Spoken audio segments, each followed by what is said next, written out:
ആരോഗ്യ മേഖലയിൽ വലിയ മാറ്റങ്ങളും അടിസ്ഥാന സൗകര്യ വികസനങ്ങളും സാധ്യമാക്കിയ 10 വർഷങ്ങളാണ് കടന്നുപോകുന്നത്.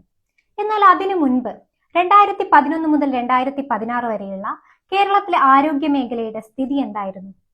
പൊട്ടിപ്പൊളിഞ്ഞ രോഗാതുരമായ സർക്കാർ ആശുപത്രികൾ, ഡോക്ടർമാരില്ല, മരുന്നില്ല, OP ടിക്കറ്റിനായി രോഗി തന്നെ കടലാസ തുണ്ട് കൊണ്ടുവരേണ്ട ഗതികെട്ട കാലം. മുൻ LDF സർക്കാർ കൊണ്ടുവന്ന മെഡിക്കൽ കോളേജിലെ റഫറൽ സംവിധാനം അട്ടിമറിച്ചു.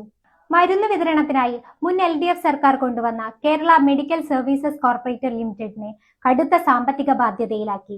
അടിസ്ഥാന സൗകര്യം പോലും ഒരുക്കാതെ പ്രഖ്യാപനം നടത്തി തട്ടിക്കൂട്ടിയ മെഡിക്കൽ കോളേജുകളിൽ പലതും മെഡിക്കൽ കൗൺസിലിന്റെ അംഗീകാരം ലഭിക്കാതെ സ്തംഭനാവസ്ഥയിലായി. കേരള സാമൂഹ്യ സുരക്ഷാ വകുപ്പിന് കീഴിലെ പട്ടിണിരഹിത നഗരം പദ്ധതിയുടെ ഭാഗമായി മെഡിക്കൽ കോളേജിലെ രോഗികൾക്കും കൂട്ടിരിപ്പുകാർക്കും മുൻ LDF സർക്കാർ കൊണ്ടുവന്ന ഉച്ചഭക്ഷണ വിതരണ പദ്ധതി UDF സർക്കാർ അട്ടിമറിച്ചു.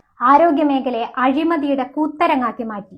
ഇനി 2016 മുതൽ 2026 വരെയുള്ള LDF കാലഘട്ടത്തിലേക്ക് പരിശോധിക്കുന്ന സമയത്ത് സർക്കാർ ആശുപത്രികളിലെ അടിസ്ഥാന സൗകര്യങ്ങളും സേവനങ്ങളും മെച്ചപ്പെടുത്തിയതായിട്ട് കാണാൻ സാധിക്കുന്നുണ്ട്.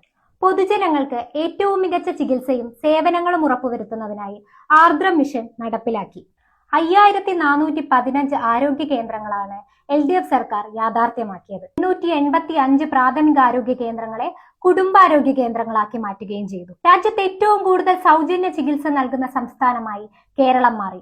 പ്രതിവർഷം 1600 കോടി രൂപയുടെ സൗജന്യ ചികിത്സയാണ് കേരളം നൽകുന്നത്. ഗുണഭോക്തൃ പരിധിയിൽപ്പെട്ട 90% കുടുംബങ്ങൾക്കും ഒരു ആയുഷ്മാൻ കാർഡെങ്കിലും ഉറപ്പാക്കാൻ വേണ്ടി കേരളത്തിന് കഴിഞ്ഞിട്ടുണ്ട്.